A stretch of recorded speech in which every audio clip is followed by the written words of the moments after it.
Hola, ¿qué tal?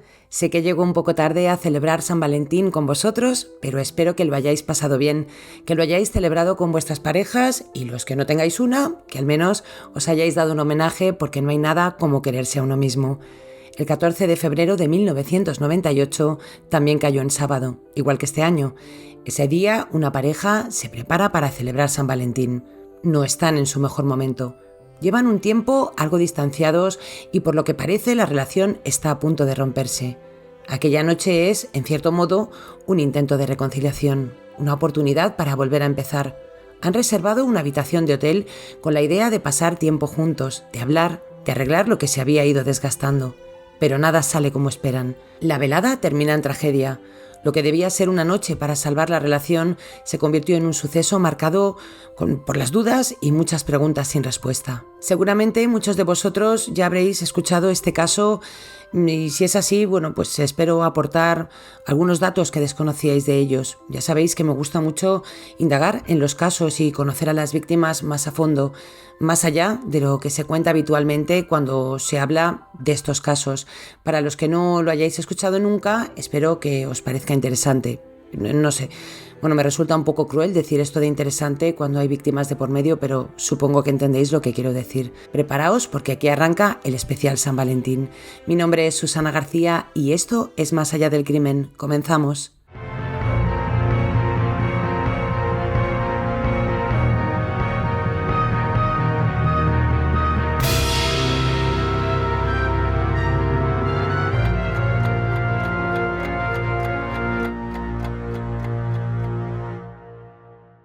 Michael y Mary se casaron en el año 1954. Michael participó en la Segunda Guerra Mundial y después se dedicó a la medicina general hasta 1959, para 5 años después dedicarse a la anestesiología. En 1968 se convirtió en director general del Departamento de Anestesiología de un centro médico. Dos de sus grandes aficiones eran los bolos y el golf. Junto a su mujer tuvieron 4 hijos, un niño y 3 niñas. De las chicas no he encontrado demasiada información y tampoco os creáis que he hecho mucho el esfuerzo en buscar, porque en el que nos vamos a centrar hoy será en el chico.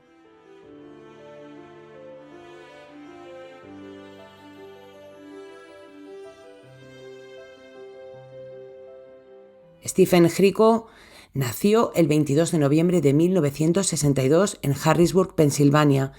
De su padre heredó la pasión por el golf y tal vez fuera eso lo que le unió a Mike Miller. Se hicieron amigos en 7º grado en la ciudad de State College en Pensilvania. Eran uña y carne, compartían confidencias, gustos, aficiones y luego en el futuro irían a la misma universidad y también tendrían la misma profesión. Los dos dedicados por completo al golf y juntos crecieron como eso, mejores amigos. En 1984 Mike conoció a Maureen, con la que comenzó una relación formal. Maureen trabajaba como camarera a finales de los años 80 y en 1988 se había hecho amiga de una compañera de trabajo de nombre Kimberly.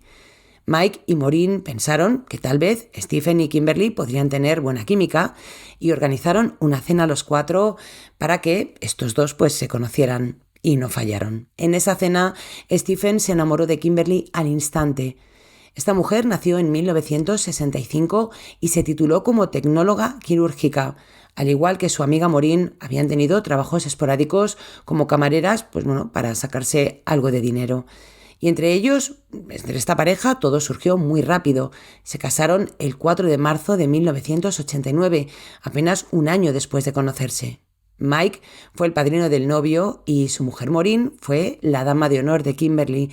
Y lo mismo pasó meses después, cuando la pareja formada por Mike y Maureen también se casaron, que Stephen fue el padrino y Kimberly la dama de honor. Esta pareja parece que se lo tomó con un poquito más de calma.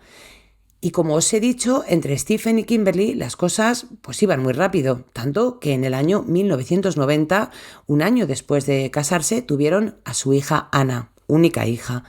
Las parejas hacían muchos planes juntos, salían a cenar, hacían picnics y trataban de pasar tiempo los unos con los otros. Ambos matrimonios seguían manteniendo contacto, sobre todo Stephen y su amigo Mike. Tanto los Miller como los Grieco vivían en Maryland, así que estaban relativamente cerca. El que sí vivía muy cerca de los Miller era el hermano de Kimberly, a tan solo 2 bloques.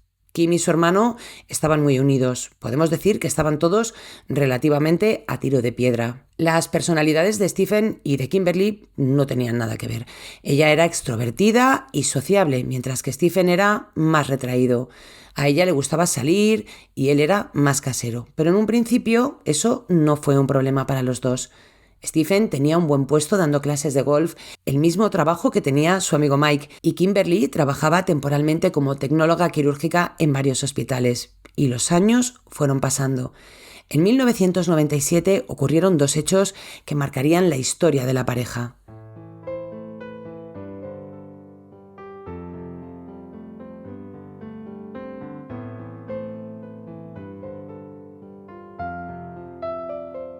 Por un lado, se compraron una casa en la ciudad de Laurel, en Maryland, a menos de 15 kilómetros al noreste de Washington.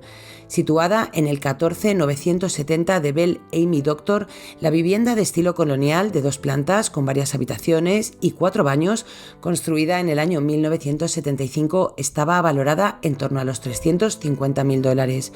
Y por otro lado, una de las compañeras de trabajo de Kimberly, Jennifer, se iba a casar a finales de noviembre. Kim, como amiga, había organizado una despedida de soltera en casa de los Miller para después terminar en un restaurante. A este evento había acudido el primo de la novia, Brad, quien llamó la atención de Kim desde el minuto 1. Ella tenía casi 32, si no los había cumplido ya, y Brad, el primo de la novia, tenía 23 y era un sargento de la Marina asignado al Pentágono. Brad era el único hombre en la fiesta y allí contó que había tenido un matrimonio fallido y que había sido un duro proceso para él. Cuando le dejaron en casa esa noche, Kim no hacía más que hablar de Brad. Decía que le daba pena por lo que había pasado, que era un chico muy majo, muy interesante. Quería saber todo sobre él y también dijo que la mujer que estuviera con él iba a tener mucha suerte. Stephen se enteró de que Brad había sido el único hombre que había acudido a la fiesta y esto despertó sus celos. La boda de la pareja se celebró el 29 de noviembre y Kimberly acudió como dama de honor. Durante la boda, la mujer de Stephen no hacía más que fijarse en Brad. Ya había llamado su atención y el hecho de estar en otro evento juntos le hacía sentirse bien. Había miradas cómplices, tal vez alguna conversación, pero poco más ya que Stephen estaba presente. Los ahora marido y mujer se fueron de luna de miel. Ya tenían una niña de 1 año y Brad, el primo, se ofreció para hacer de babysitter de la pequeña. ¿Y quién acudía a diario para ofrecer su ayuda y darle consejos como madre para los cuidados de la pequeña? Kimberly Cricker. Y para nadie será sorpresa que durante esas visitas ambos empezaron a mantener relaciones. Cuando la pareja volvió de la luna de miel, Kim y Brad seguían viéndose a escondidas en casa de la tía de él. Kim no sabía mantener la boca cerrada. Le contó a su amiga Jennifer sobre el idilio con su primo. La molestó mientras esta mujer estaba con su marido en la luna de miel, diciéndole que se iba a liar con su primo Brad, como si a esta señora que estaba en medio de su luna de miel y disfrutando de su momento con su recién marido, pues le importara mucho o fuera demasiado importante como para tener que contarlo en ese momento. Cuando Jennifer regresó de su viaje, el idilio ya había comenzado y así se lo hizo saber a Jennifer. Le contó todo y le dijo que estaba harta de su relación con Stephen, o más bien que estaba aburrida, que para el caso es lo mismo. Supongo que el tener una aventura a tope con un chico más joven, pues la tenía en una nube. Para ella era algo más, o eso daba la sensación. Estaba empezando a tener sentimientos por Brad, mientras que parece que para Brad era algo más pasajero, era, pasar un poco el rato. Esto le contaba Kim a Jennifer, que sentía cosas por este chico, pero a otra amiga del colegio le aseguró que simplemente se estaba acostando con un chico y que le estaba siendo infiel a Stephen, pero que no sentía nada por este nuevo Brad. Es decir, a unos le decía que estaba pillada y a otros, pues que simplemente estaba manteniendo un idilio. No sé cuánto. Yo entiendo que si le cuentas a todos tus amigos esto es porque le das más importancia de la que realmente tiene. Así que bajo mi punto de vista creo que esta señora realmente, tenía sentimientos por este Brad. Kimberly cada vez estaba más distanciada de su marido, mientras que Stephen cada vez salía menos, hablaba menos con la gente y estaba un poco deprimido. Kim le pidió a su marido que fuera a terapia, ya que la relación no estaba funcionando. Ya no eran la pareja enamorada de finales de los 80. Stephen no remontaba y se sentía cada vez peor. Kimberly tenía carácter y le hablaba mal a Stephen y él pues se lo comía todo. Esto no era sorpresa para nadie. Los allegados de la pareja sabían por las dificultades por las que estaban pasando. Ella era muy abierta en expresar sus emociones y no tenía reparo en contar que su relación hacía aguas por todos lados, como ya habéis visto. Stephen se echó a llorar, le suplicó a Kim que no le dejara y que le diera una segunda oportunidad. Ella, ya os digo, que le pidió que fuera a terapia o que hicieran terapia conjunta y él aceptó. Como le diría una amiga, Stephen le perseguía por la casa como si fuera un cachorrito, algo que ella no soportaba. Estaba claro que Kim quería acabar con esa relación y tal vez el hecho de que le dijera que fueran a terapia o que él fuera al psicólogo era una manera de postergarlo, de no ponerle fin directamente, que creo que eso es bastante más cruel. Pero bueno, ya llevaban tiempo y yo en la relación de dos pues tampoco me voy a meter. Si ella era lo que creía, pues nada, pues eso es lo que hablaron. Por su parte, Stephen no pasaba por su mejor momento y estaba tomando medicación para la depresión. Escribía todo lo que sentía en un diario, todo el amor que tenía para Kimberly, cómo ella era la mujer de su vida y cómo su matrimonio cada vez estaba más roto, pero con un firme deseo de que la historia entre los dos no llegara a su fin. Y por eso empezó a planear un viaje para el Día de los Enamorados. Estaba dispuesto a reconquistar a su mujer e iba a hacer lo que tuviera que hacer. Como tampoco era el mejor organizando planes y no estaba en su mejor momento psicológico, le pidió ayuda a su amigo Mike, quien le sugirió que fuera a un resort en Maryland. Este hombre, Stephen, reservó una cabaña, la 506. El plan no solo incluía un pack para enamorados, con champán, una cena, el desayuno, sino que también en el resort, esa noche que ellos llegaban, se iba a celebrar un evento en vivo de título The Bride Who Cried, la novia que lloraba, un evento de True Crime.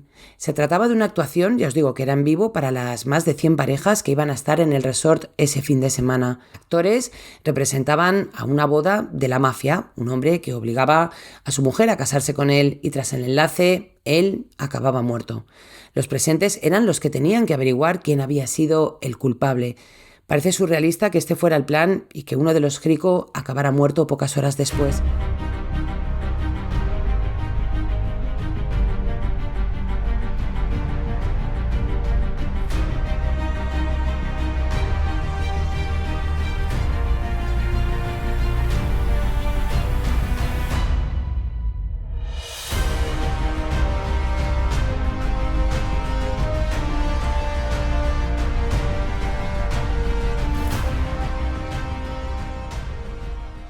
El día de San Valentín llegó y Stephen pues, quiso sorprender a Kimberly sin decir a dónde iban. Dejaron a la niña con un familiar y juntos se montaron en el coche dispuestos a pasar un fin de semana romántico. En principio todo se desarrolló con normalidad. Llegaron al resort, se acomodaron, se fueron al evento, que ya os adelanto que quien había matado al mafioso había sido la madre de la novia. La pareja se lo pasó en grande y junto con todos los asistentes participaron activamente de esta actividad. Después cogieron algo de beber y se fueron a su cabaña, la 506. La cabaña es preciosa, es de madera azul y blanca, me recuerda un poco a las casas de los dibujos de las aventuras de Tom Sawyer, para los que seáis de mi quinta, y si no, pues lo podéis buscar en Google. Son este tipo de casas de madera laminadas, estilo siglo XIX, y que aún siguen existiendo en Estados Unidos. Una vez en la cabaña, Kimberly se fue a cambiar de ropa para ponerse algo más acorde a la noche de San Valentín. Pero todo se torció justo en el momento después.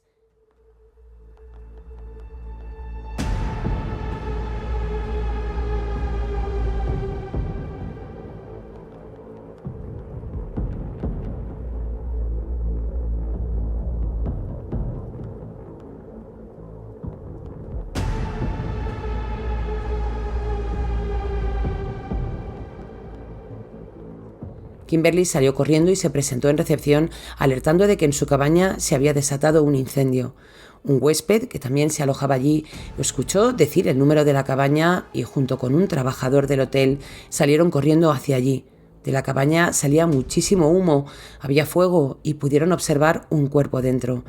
Como pudieron, entraron y sacaron a Stephen a rastras hacia afuera, pero ya era demasiado tarde. La mitad de su cuerpo hacia arriba, incluida su cara, estaban totalmente quemadas.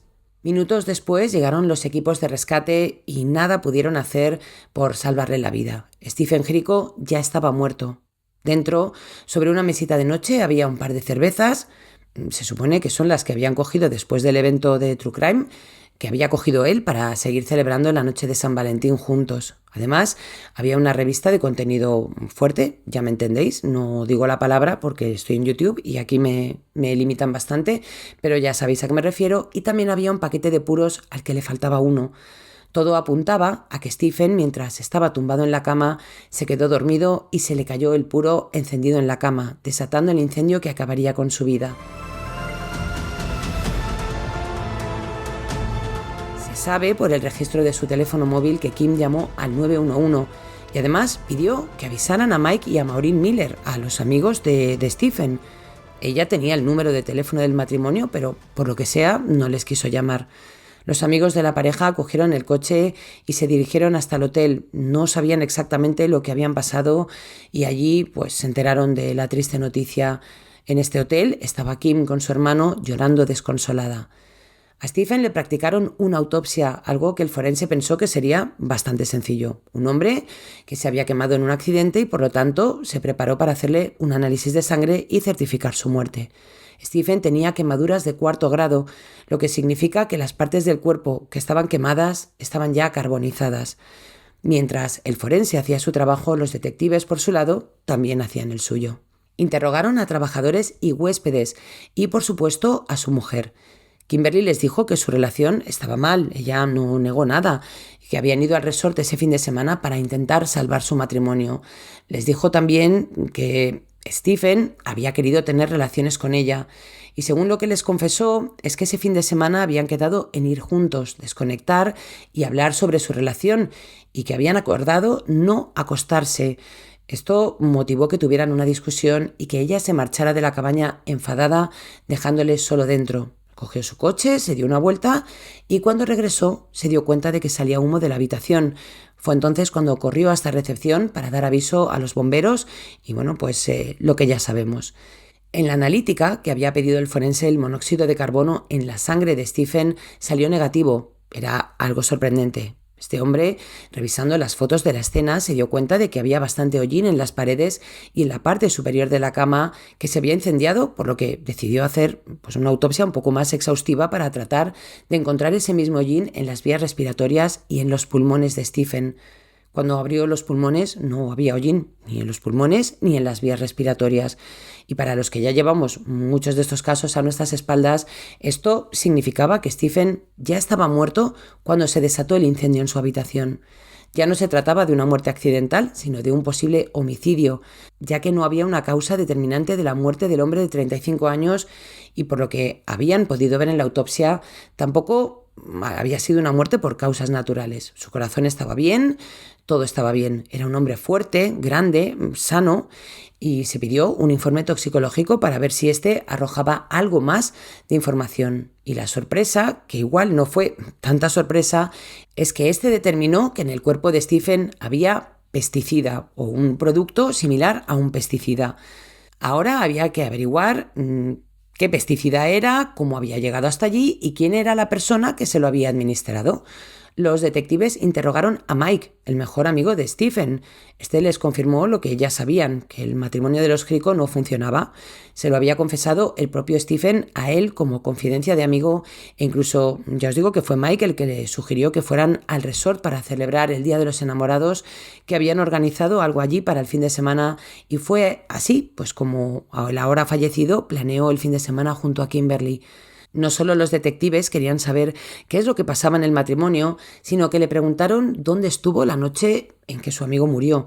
Su coartada es que había estado en casa junto a su mujer y sus hijos, y viéndolo tan devastado, fue descartado como posible sospechoso.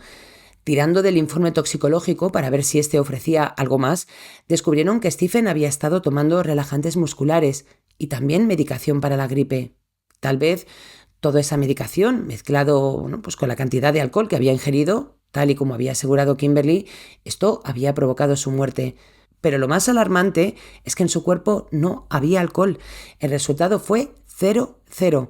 El forense envió pruebas al laboratorio para reconfirmar algunas de las que ya habían hecho y querían saber si había algún tipo de sustancia en el cuerpo de Stephen que lo hubiera llevado a la mesa de la autopsia. Esta sustancia que os digo que parece que había como un pesticida. No tenía alcohol en su cuerpo, no tenía monóxido de carbono, lo que encajaba con los resultados previos. Los detectives empezaron a indagar en la vida de los Crico y una de las personas interrogadas fue Jennifer, la prima de Brad. Jennifer les dio bastantes detalles. Les contó lo de la boda, lo de su primo, cómo Kim y él se habían conocido y cómo habían empezado un idilio, una relación o pues como lo queréis llamar. Uno de los principales sospechosos ahora era Brad. ¿Podría él haber acabado con la vida de Stephen? ¿Era Kim lo bastante importante en su vida para querer quitarse del medio a su marido? Los inspectores fueron a verle. Brad les confirmó que efectivamente había estado teniendo una relación con Kim, pero para él era simplemente algo pasajero. Tenía además una coartada. Había estado en Carolina del Sur. Y la coartada fue corroborada y Brad fue descartado como sospechoso de la muerte de Stephen.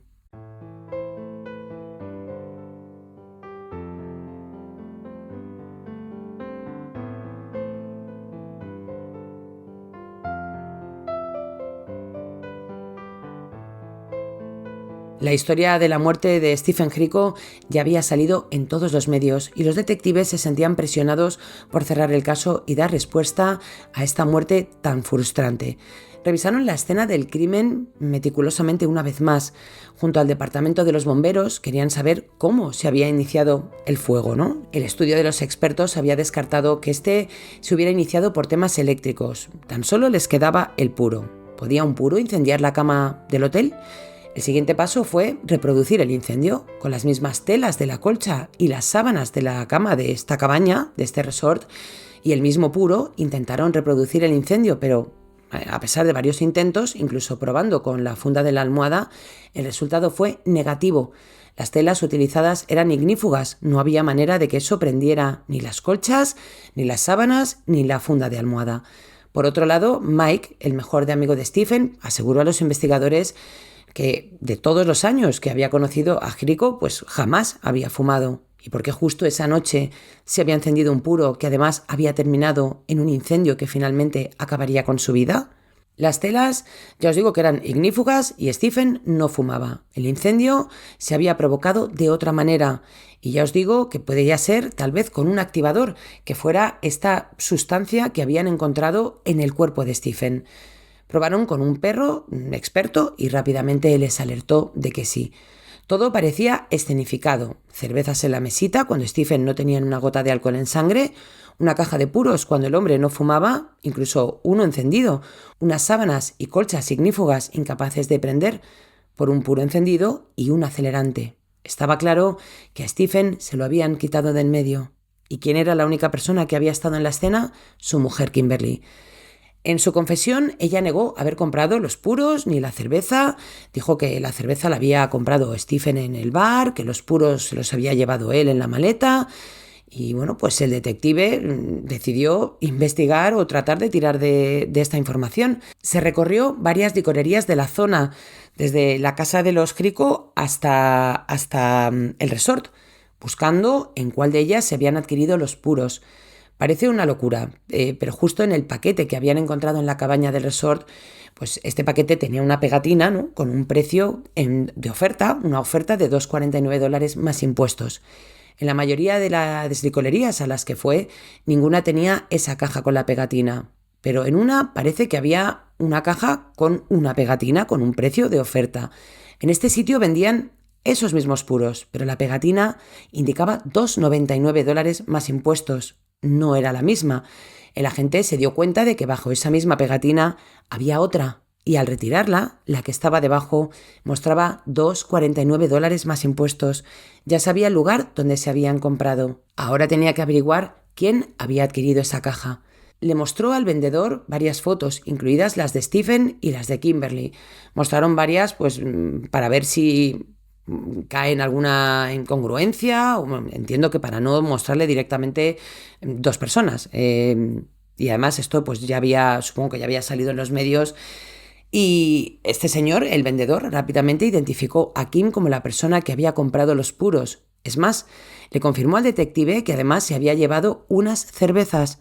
Sorprendido por recordar tan nítidamente a Kim en las fotos, el vendedor le dijo que no había sido difícil. Mientras ella compraba los artículos, el hombre le preguntó que dónde se había teñido el pelo, que le encantaba el color. Bueno, también es algo muy raro en un hombre, ¿no?, que te pregunte eso, pero, hombre, a verlos, haylos. Ella, ofendida, le había dicho que no era tinte, que ese era su color de pelo natural, y fue tan desagradable con él que no fue difícil olvidarse de su cara. Ahora debían buscar un porqué. ¿Qué había llevado a Kimberly a acabar con la vida de su marido? ¿Había sido por su amante? ¿Por un seguro de vida? Por supuesto, la mujer no tenía ni idea de los avances de la investigación. Ella pensaba que iba a salirse con la suya. Hablaron con todo el círculo cercano a la pareja, amigos, compañeros de trabajo, vecinos. Mike, el amigo de Stephen, tenía clarísimo de que Kim había tenido algo que ver en la muerte de su amigo, no solo la policía. Los rumores de que algo no estaba claro en la muerte de Stephen empezaron a extenderse como la espuma hasta que llegaron a oídos de Rachel, una compañera de colegio de Kimberly. Fue entonces cuando Maureen, que había decidido pasar unos días con Kim para acompañarla en ese duro trance, y esto lo pongo entre comillas, lo de duro trance, Rachel le dijo que no pensaba ir, y lo que hizo esta mujer fue directamente ir a la policía. Les contó que Kimberly le había comentado que se iba a deshacer de su marido. Tenía acceso a ciertas sustancias en el hospital donde trabajaba y lo había expresado claramente.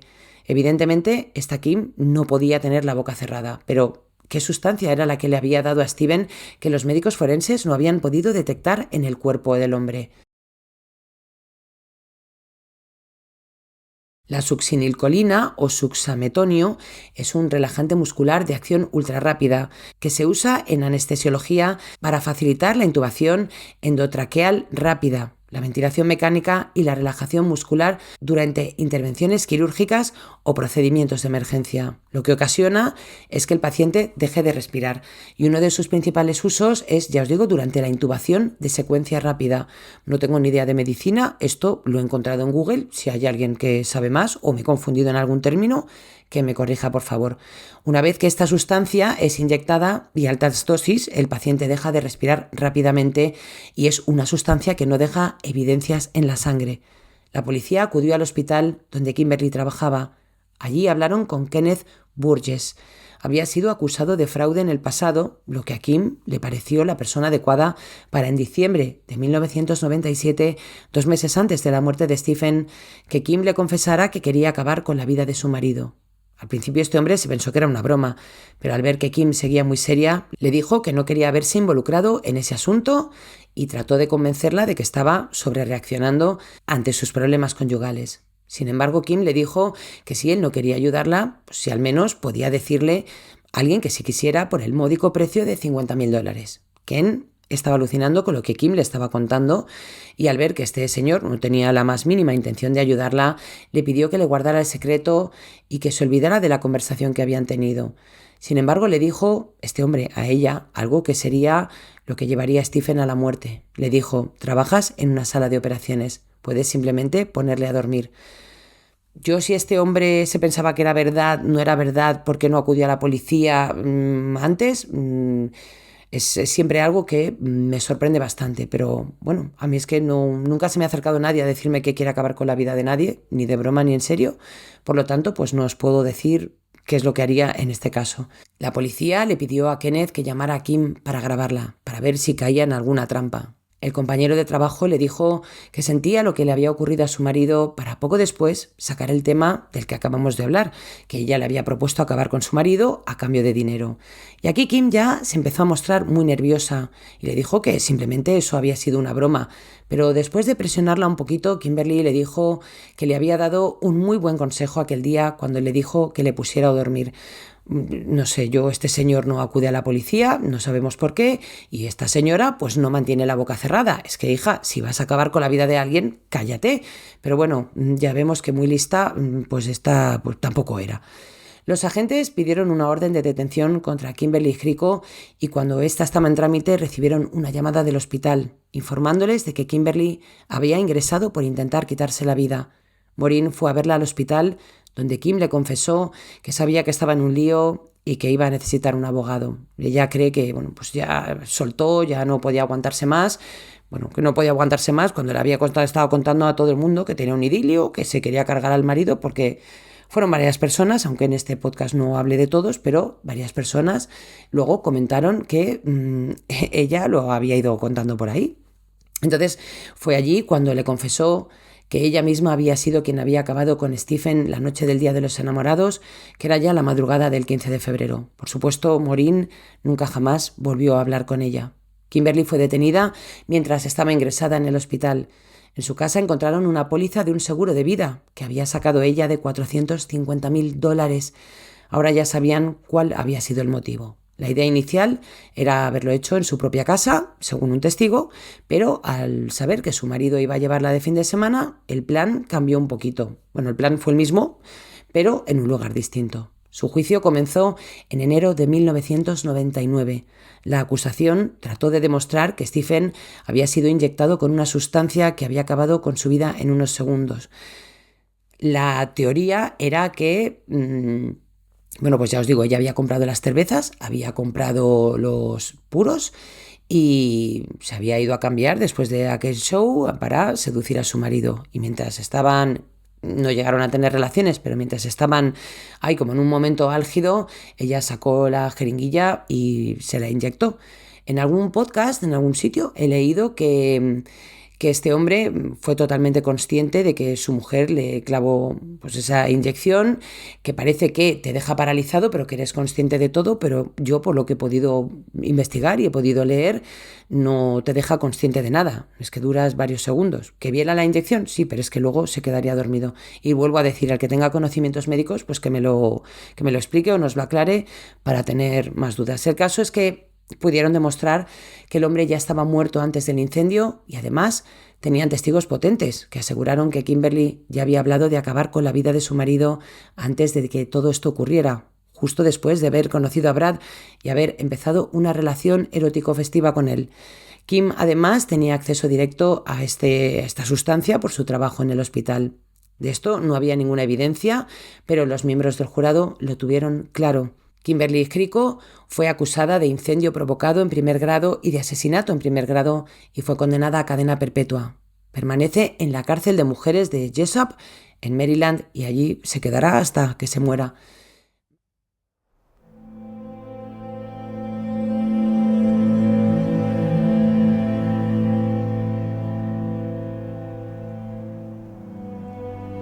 Mike y Maureen nunca volvieron a hablar con ella. Tuvieron una niña después de la muerte de Stephen y en honor a él le pusieron el nombre de Stephanie, pero la llaman Stiffy.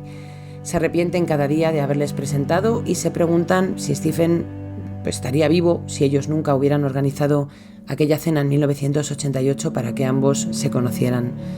A pesar de que Kim le había confesado a algunos conocidos que el motivo había sido el dinero, Teresa, una de las amigas de Kimberly que la visitó en la cárcel, aseguró que le preguntó si sabía lo que estaba haciendo cuando mató a su marido y ella le dijo que sí, que era plenamente consciente.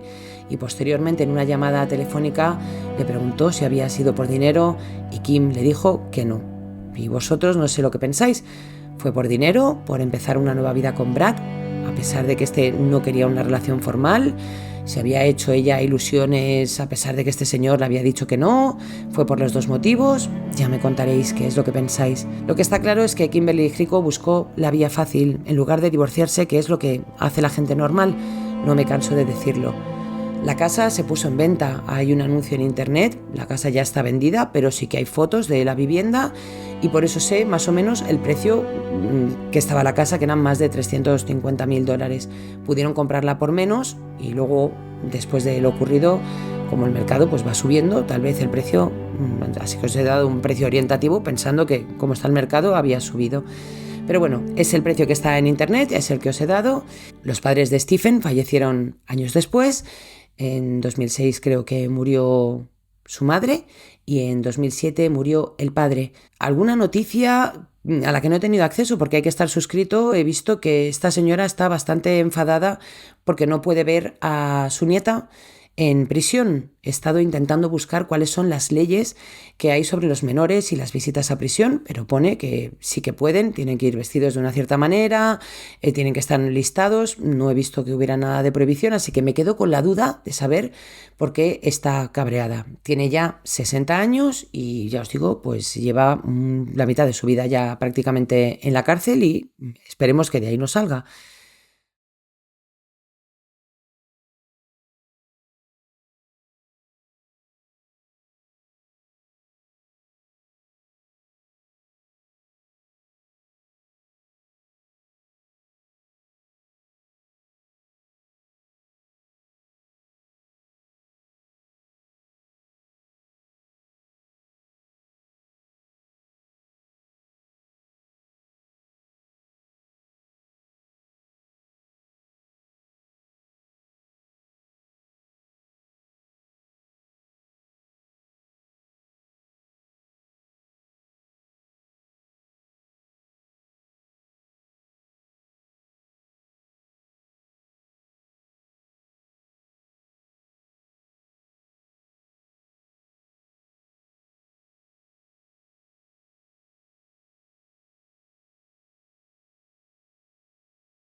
Otro triste caso de un inocente al que se lo quitan de en medio por no hacer las cosas como se tienen que hacer. Hoy os iba a traer un episodio especial y os iba a contar dos historias, dos casos de muertes en San Valentín. Por cuestiones personales, porque no tengo episodios guardados en la retaguardia, porque soy así, los voy haciendo según van saliendo y mi vida es un caos. Y ya os digo, porque este episodio ha quedado lo suficientemente largo como para hacer un solo episodio, pues lo voy a dejar así y dentro de 2 semanas os traeré el segundo. Ya habrá pasado tiempo desde San Valentín, lo mismo no tiene mucho sentido, pero estos serán mis planes iniciales y voy a cumplirlos. La semana que viene os dejaré con un exclusivo y permaneced atentos a mi Patreon porque allí, solo para miembros, os voy a contar otro caso de actualidad en Estados Unidos en estos momentos. Y es que este país nunca deja de sorprenderme. Las fuentes consultadas para este episodio han sido el Washington Post, CB News, Case Law, Los Angeles Times, Desert News, Find a Grave, Maryland Daily Record y Homes.com. Os mando un abrazo enorme a todos, os agradezco los numerosos comentarios que me dejáis. Tengo muchísimos pendientes por contestar, pero voy sacando tiempo para iros contestando uno a uno y según voy teniendo un ratito, voy viendo los últimos, voy contestando, llegaré a todos. Eso, darlo por hecho. Os mando un beso muy fuerte también a todos los que me escucháis desde Estados Unidos, que en Spotify es el segundo de mis países, y a los mexicanos que están en el top 3. Me sorprende cómo hay gente en Corea, en países así, que me escuchan. Igual hay un seguidor, habrá algún español por ahí. Manifiéstate si eres uno de estos que estás en algún país exótico, raro, tipo Kenia, no sé. Desde los que me escucháis, quiero saber desde dónde me escucháis cada uno. Me he repetido con el escuchad, pero bueno, pues es lo que hay, no lo voy a corregir. Y sin más, pues hasta el próximo episodio. Nos escuchamos muy pronto con más casos reales en Más allá del crimen. Os mando un beso muy fuerte.